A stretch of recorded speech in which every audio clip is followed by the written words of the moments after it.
안녕하세요 여러분, 반갑습니다. 이번 시간에는 BIM 응용 표현 방법 중에서 3D 모델링을 할 수 있는 가장 직관적이면서 단순한 그 인터페이스를 가진 스케치업에 대해서 알아보도록 하겠습니다. 스케치업 프로그램은 보편화가 되어 있고, 그래서 많이들 설계 사무실에서도 많이 사용하고, 다른 분야에서 모델링이라든지 또는 3D 프린터에 이용하기 위해서 형태적인 요소를 디자인하고 모델링을 하는 그런 프로그램으로서 많이 활용을 하고 있고 사용을 하고 있습니다. 그래서 오늘은 스케치업에 대한 일반적인 매뉴얼에 대해서 알아보도록 하겠습니다. 영상 뒷부분에 덴젤 워싱턴 그 배우이자 감독 프로듀서인 대학 졸업 연설을 함께 들으면서 강의를 마치도록 하겠습니다. 스케치업 3D 모델링을 연습을 할 텐데, 연습에 앞서서 유일하게 그 2017 버전만 기간 제한 없이 사용할 수 있는 프로그램을 다운을 받을 수가 있습니다. 구글에서 스케치업 2017 메이크 이렇게 입력을 하고 스케치업을 무료로 다운받을 수가 있습니다. 학교에서 같이 준비되어 있는 프로그램상에서 연습을 해야 되는데 그렇지 못한 상황 때문에 각자 컴퓨터나 또는 노트북에 스케치업에서 제공하는 버전을 다운받아서 오늘 메뉴에 대해서 알아보도록 하겠습니다. 오늘 내용은 꼭 다운을 받지 않더라도 메뉴에 대한 내용이기 때문에 설명만 들어도 될 것 같습니다. 스크린 레이아웃, 프로그램의 이제 화면 구성, 기본적인 툴, 여기 이제 30여 개의 이제 기본 툴이 있고 창에 대한 작업 환경 설정이 있습니다. 이 화면 구성은 이제 스케치업에서 창을 열게 되면 이렇게 이제 구성이 되어 있습니다. 좌측 상단에 보면 이제 풀다운 메뉴가 있고, 여기에서 각각의 이제 툴에 대한 것들을 툴박스를 꺼내서 여기다 이제 설치하게 되고, 그 중에서 제일 많이 사용하는, 작업할 때 제일 많이 사용하고 이용이 많은 그런 상자만 이제 별도로 이렇게 모아놔서 작업할 때 쉽게 사용할 수 있도록 좌측에 이렇게 위치하게 됩니다. 그 다음에 밑에는 그 치수 입력 창과 그 다음에 상태를 알려주는 이제 표시줄이 좌측 하단에 위치하게 되고, 그 다음에 이제 트레이, 각종 작업에 대한 상황들을 표시해주는, 또 상황에 따라서 이제 조정해 줄 수 있는 그런 트레이 창이 이렇게 우측에 설치하게 됩니다. 안 보이게 할 수도 있고, 또 필요할 때 위치시켰다가 이제 사용할 수도 있습니다. 또 이제 작업 영역에는 이렇게 화면이 이 안에 이렇게 사각형으로 되어 있는 부분, 안쪽 부분이 이제 작업을 할 수 있는 공간이 되겠습니다. 이 기본적으로 축에 대한 설정이 되어 있는데, 녹색으로 되어 있는 부분이 이제 Y축, 빨간색으로 되어 있는 부분이 이제 X축, 그 다음에 세로로 파란색으로 되어 있는 게 Z축이 되겠습니다. 모든 이제 작업을 도면이라든지 형태라든지 그림을 그릴 때 또는 작도를 할 때 이제 제작을 할 때는 요 선상에서 X축과 Y축과 이제 Z축을 기본으로 해서 그려지게 됩니다. 그리고 이제 요 점이 이제 원 포인트가 되겠죠. X, Y, Z 점이 0가 되는 점입니다. 요 상태에서 이제 작업을 합니다. 이 구성이 스크린의 이제 일반적인 이제 구성이라고 볼 수가 있습니다. 그럼 기본 툴에 대해서 알아보도록 하겠습니다. 우리가 좀 익혀야 될 부분인데, 또 이제 작업할 때 제일 많이 사용하는 툴이기 때문에 제일 기본적인 사항이고 기초적인 사항들입니다. 큰 틀을 보면 이제 기본 도구가 있고, 그리기 도구, 편집 도구, 보조 도구, 이제 카메라 기능, 이렇게 크게 나눠질 수가 있고, 그 다음에 이제 마우스에 대한 이 컨트롤, 파일 열기하고 저장하기, 또 붙이기, 자르기, 실행, 취소, 이전, 실행, 우리가 모델링을 하고 나서 어떻게 볼 것인지, 또 필요에 따라서 이제 작업에 따라서 전개도로 갔다, 아이소로 갔다가 인면으로 갔다가 뭐 탑으로 갔다, 라이트, 레프트 이제 이렇게 옮겨 다니기 때문에 비유에 대한 거, 이런 것들로 이제 구성이 되는데, 그런 기본 도구부터 알아보겠습니다. 기본 도구는 모든 작업에 대해서 선택을 하고, 선택을 한 거에 대해서 목적물을 셀렉트 해주는 역할이 이제 요 화살 표시 기능입니다. 그 다음에 그려진 또는 작도된 또는 만들어진 형태에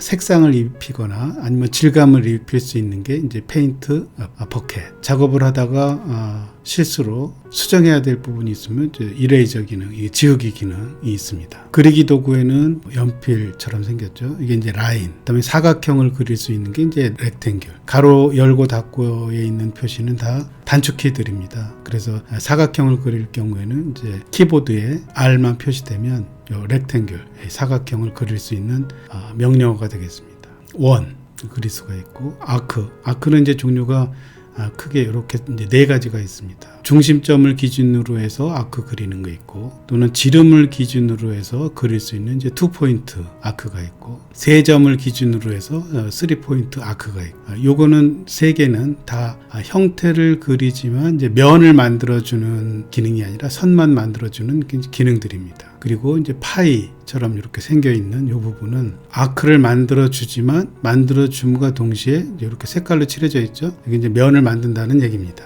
이게 이제 제일 많이 사용하는 그리기 툴입니다. 프리핸드도 있고, 로테이트 렉탱귤이 있죠. 건축에서는 뭐 2개의 기능은 그렇게 많이 사용을 하고 있지 않습니다. 그리고 여기 다각형 기능이 있는데, 폴리건. 이 다각형은 삼각형, 사각형, 오각형, 육각형, 우리 화면 구성상에서 치수 입력이라든지 상태 입력에 숫자만 입력해주면, 3을 입력해주면 이제 삼각형, 4를 입력해주면 사각형, 이렇게 다각형을 그릴 수 있는 그런 명령어가 되겠습니다.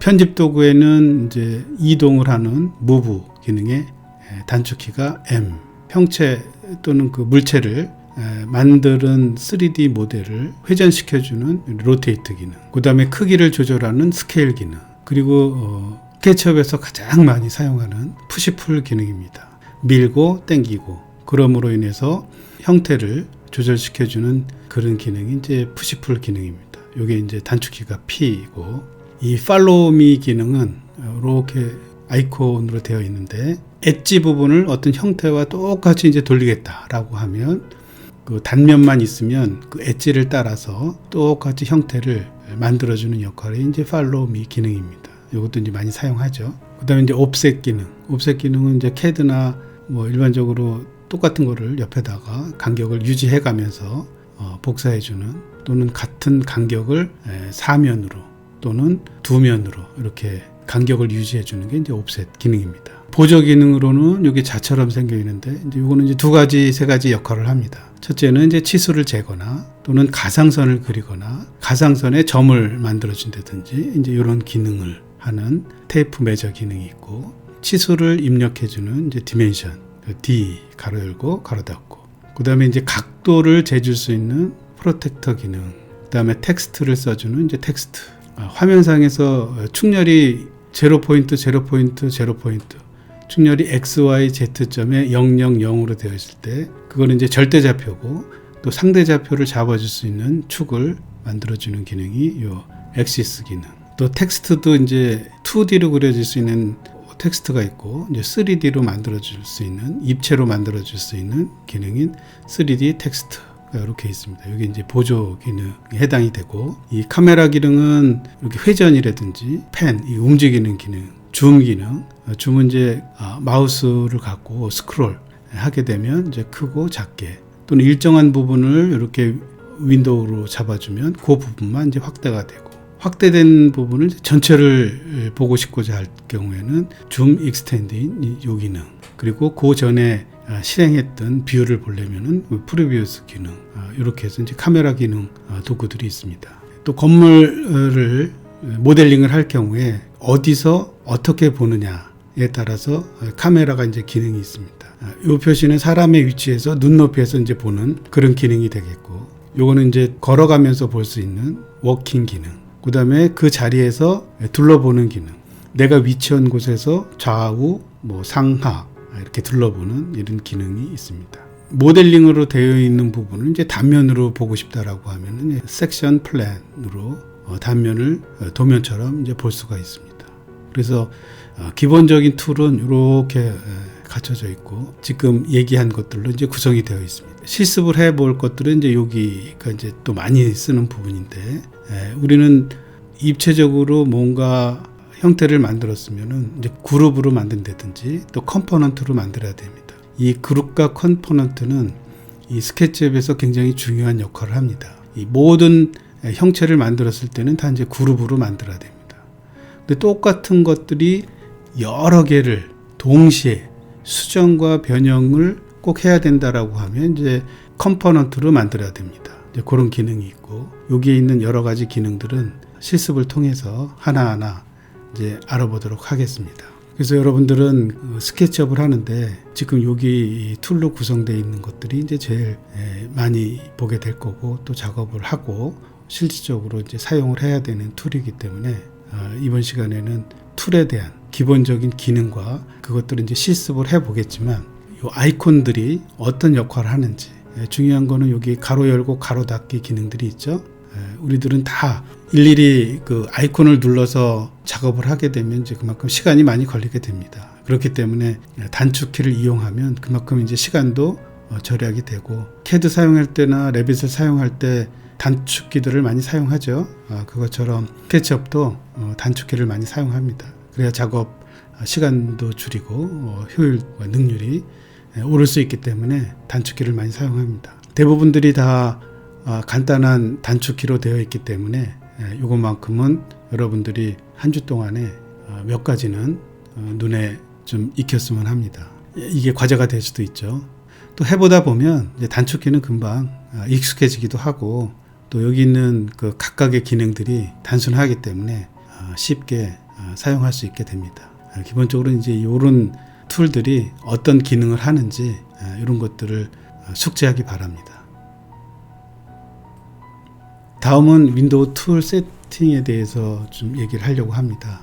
우리가 풀다운 메뉴에 보면 여기 창 또는 이제 윈도우라고 되어 있는데, 거기에 보면 아까 우리가 창에서 요 트레이 기능이 있죠. 트레이 기능을 하나하나의 팝업 창으로 만들어 주는 게 요 윈도우 창의 디폴트 트레이가 되겠습니다. 이 디폴트 트레이를 누르면 현재 상태, 여기 화면상의 우측 트레이 상에 이제 체크가 되어 있는 것들이 이제 떠 있는 것들입니다.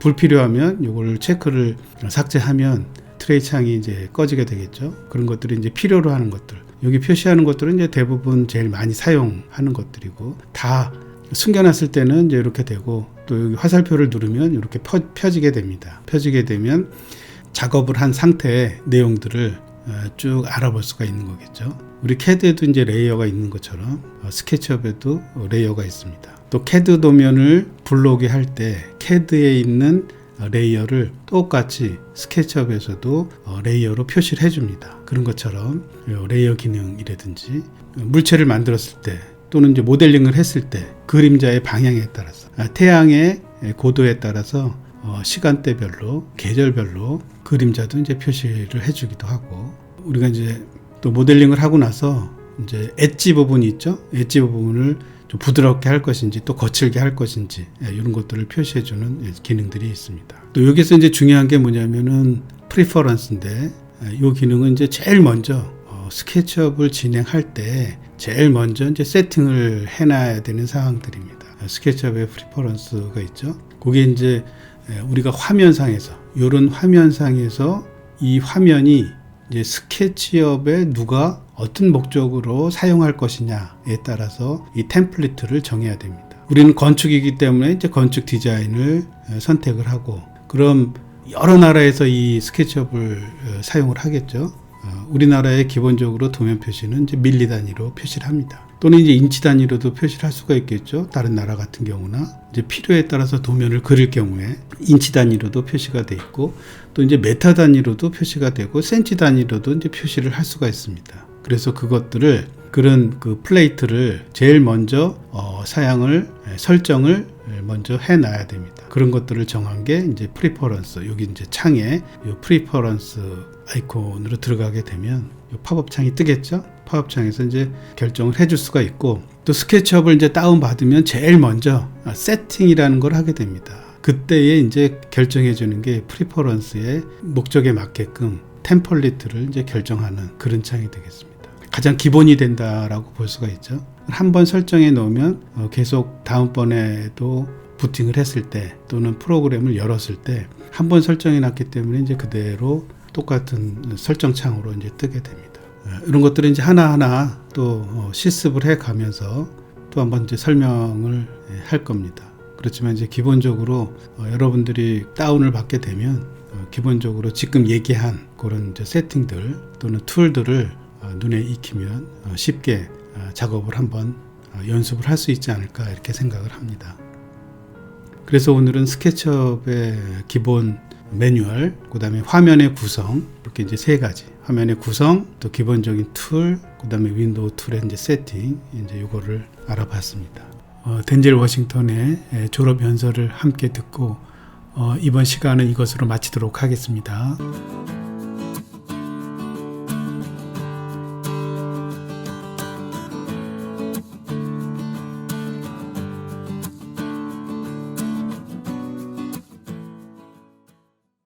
Please join me in welcoming Denzel Washington.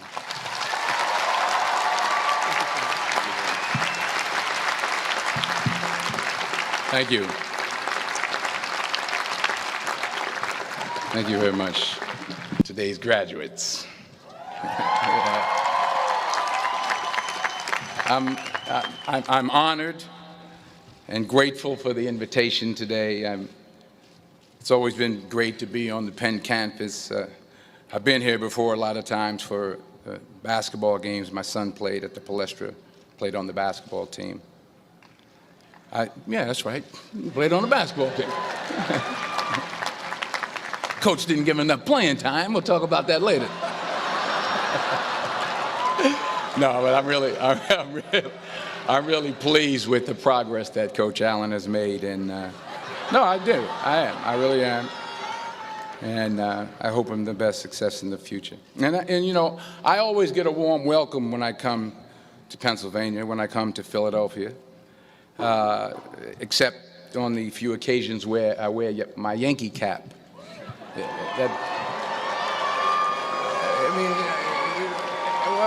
What's wrong with that? I can't suddenly just switch up and wear a Philly cap. I mean, it's like taking your life in your hands around here when you wear a Yankee cap. I'm telling you. I met a couple of guys and they were like, "Hey, we love you, Denzel, but you know, you walking around with that hat on, we don't care who you are." So you'll be happy to see that I'm not wearing my Yankee cap today. I'm wearing my Yankee socks, my Yankee t-shirt, my Yankee jock shorts, my Yankee underwear, my Yankee toe warmers, but not my Yankee cap. But still, I'll be honest with you, I'm a little nervous. I'm not used to speaking at a graduation of this magnitude. It's a little overwhelming. It's out of my comfort zone. And for those who say, well, you're a movie star, millions of people watch you and watch you speak all the time, well, that's true. That's technically true.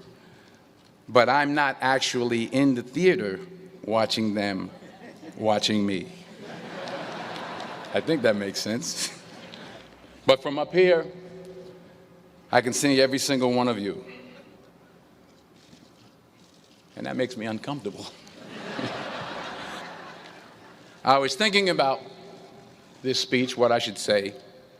I figured the best way to keep your attention would be to talk about something, you know, really like juicy Hollywood stuff. Like, I thought I could talk about me and Russell Crowe getting in arguments on the set of American Gangster, or but I said, no, you're a group of high-minded intellectuals. You're not interested in that. Or maybe not.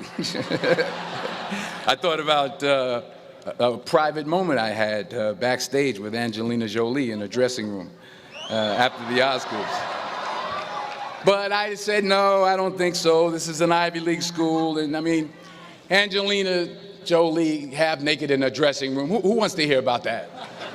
No one. This is Penn. That stuff would never go over well over here. Maybe at Drexel, but not over here.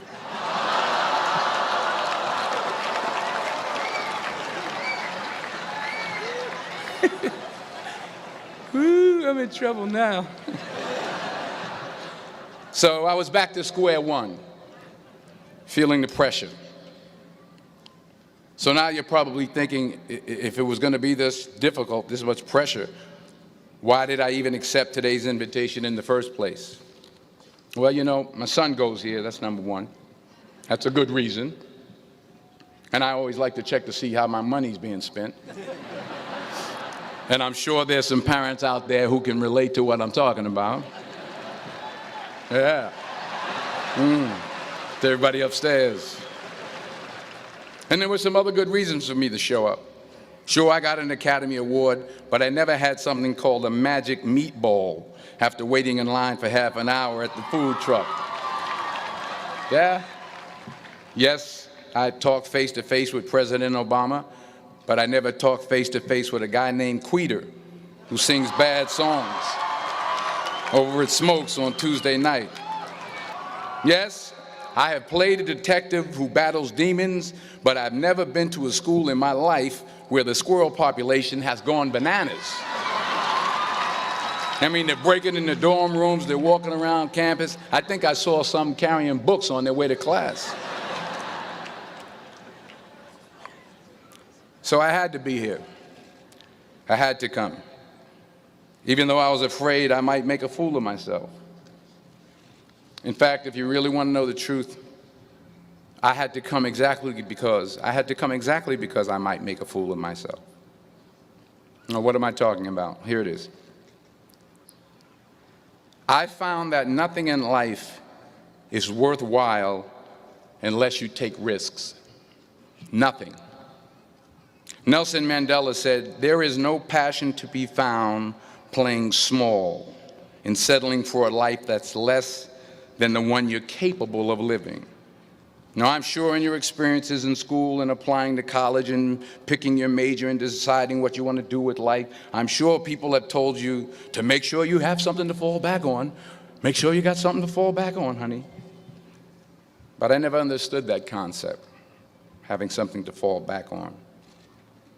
If I'm going to fall, I don't want to fall back on anything except my faith. I want to fall forward.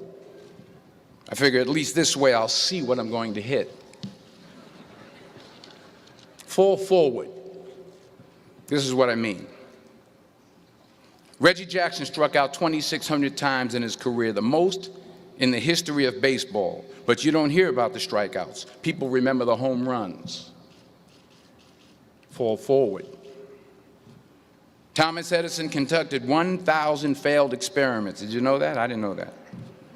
Because the 1,001st was the light bulb. Fall forward.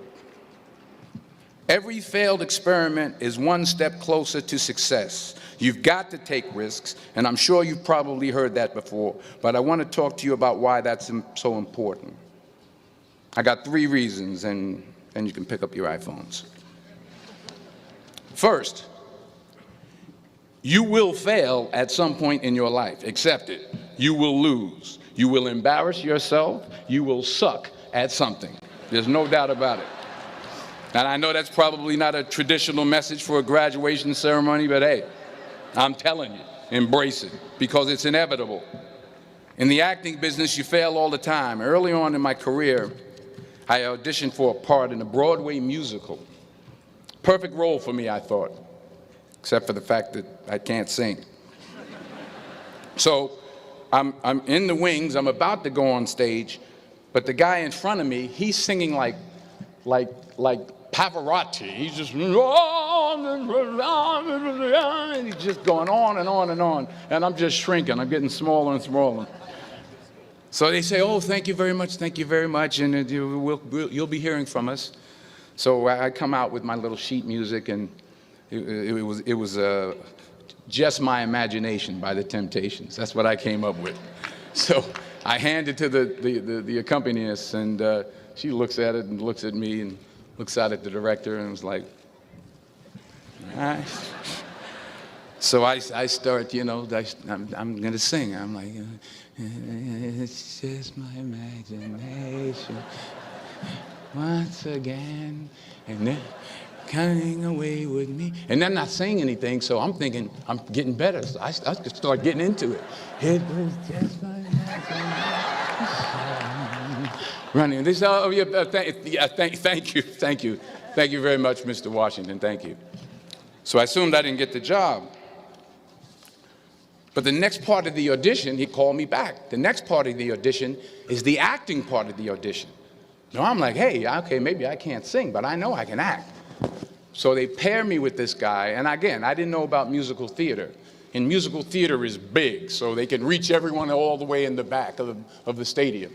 And I'm more from a realistic, naturalistic kind of acting where you actually talk to the person next to you. So I don't know what my line was. My line was, well, hand me the cup. And his line was, well, I will hand you the cup, my dear. The cup will be there to be handed to you. I said, oh, okay. Well, should I give you the cup back? Oh, yes, you should give it back to me because you know that is my cup and it should be given back to me. I didn't get the job. But here's the thing.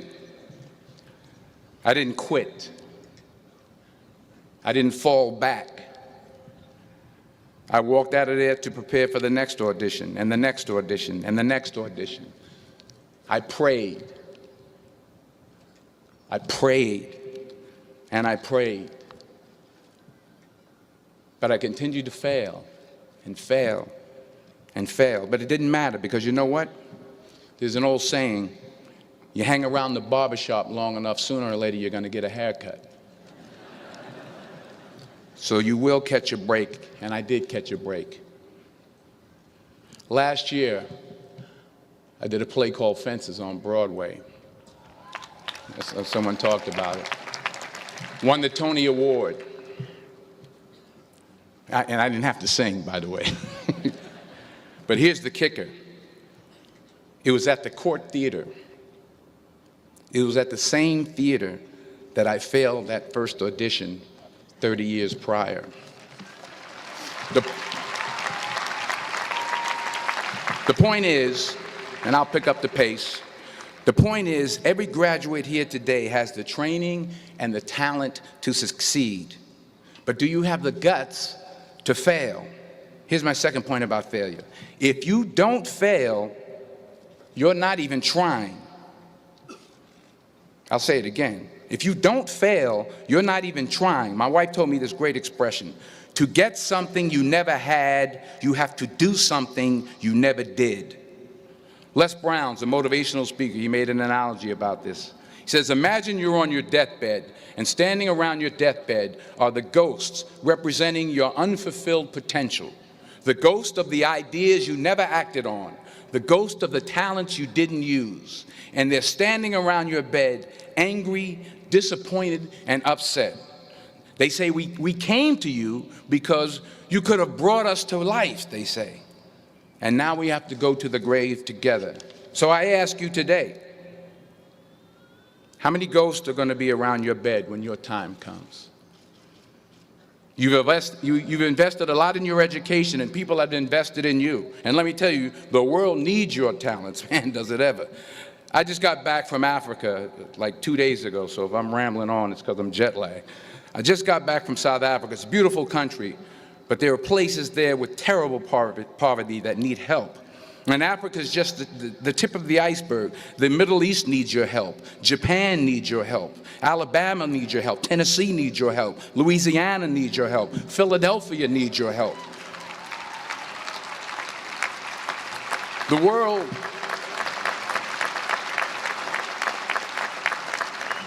world needs a lot, and we need it from you. We really do. We need it from you young people. I mean, I'm not speaking for the rest of us up here, but I know I'm getting a little grayer. We need it from you, the young people, because remember this. So you got to get out there. You got to give it everything you got, whether it's your time, your talent, your prayers, or your treasures. Because remember this. You will never see a U-Haul behind a hearse.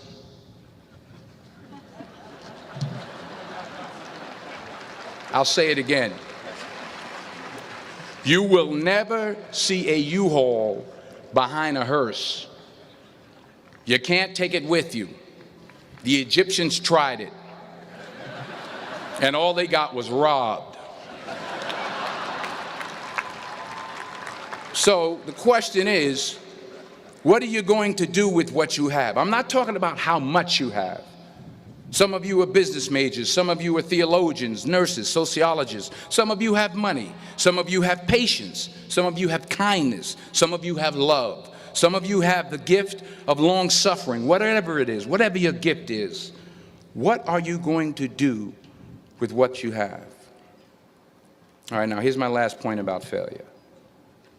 Sometimes it's the best way to figure out where you're going.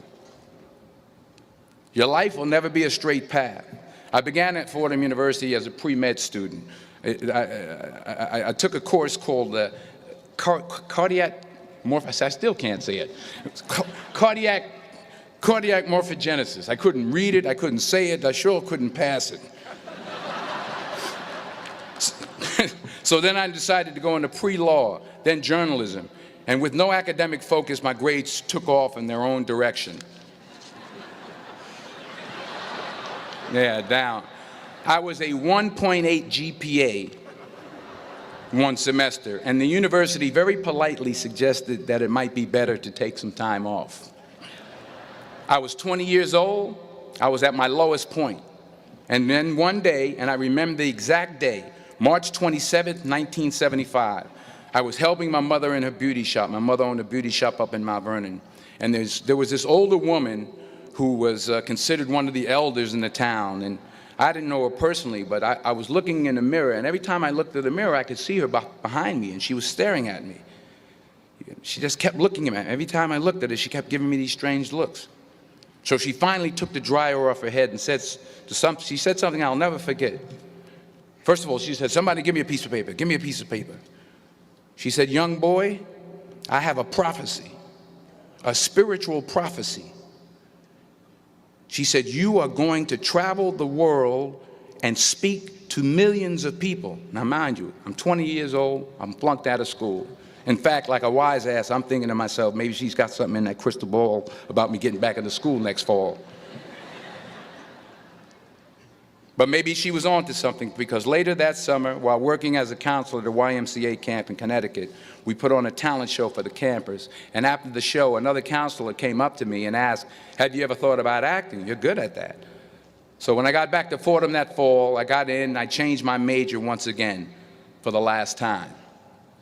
And in the years that followed, just as that woman prophesied, I have traveled the world and I have spoken to millions of people through my movies.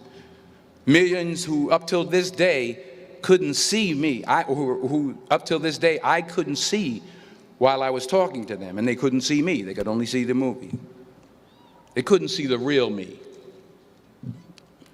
But I see you today, and I'm encouraged by what I see. And I'm strengthened by what I see. And I love what I see.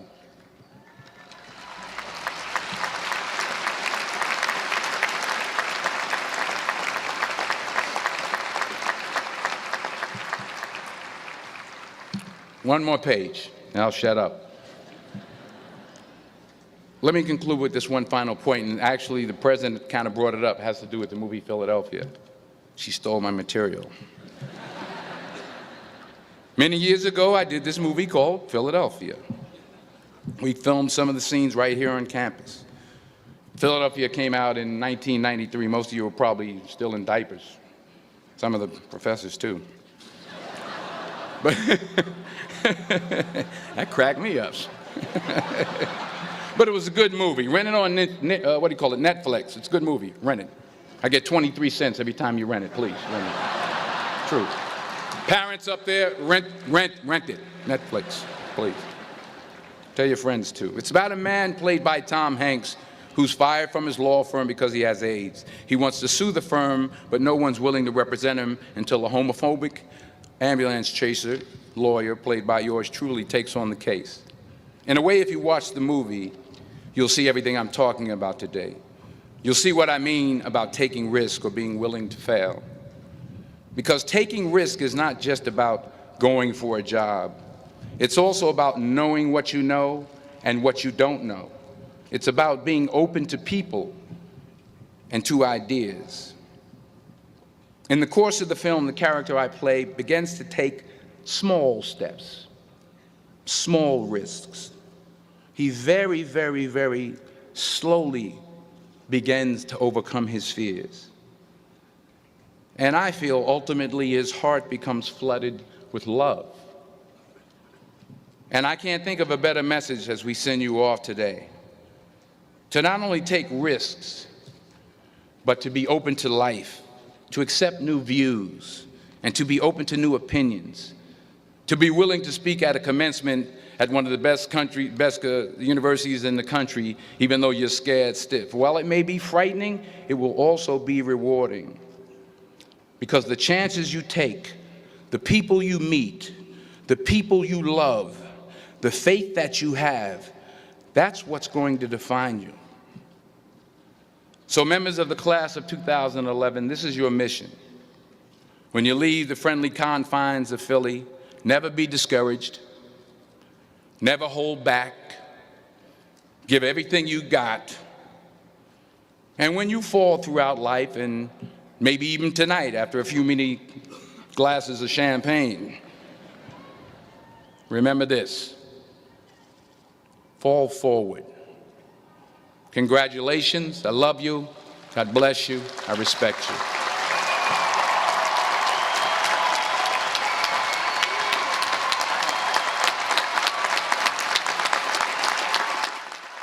여러분 시청하느라고 수고 많았고 강의는 이것으로 마치도록 하겠습니다. 고맙습니다.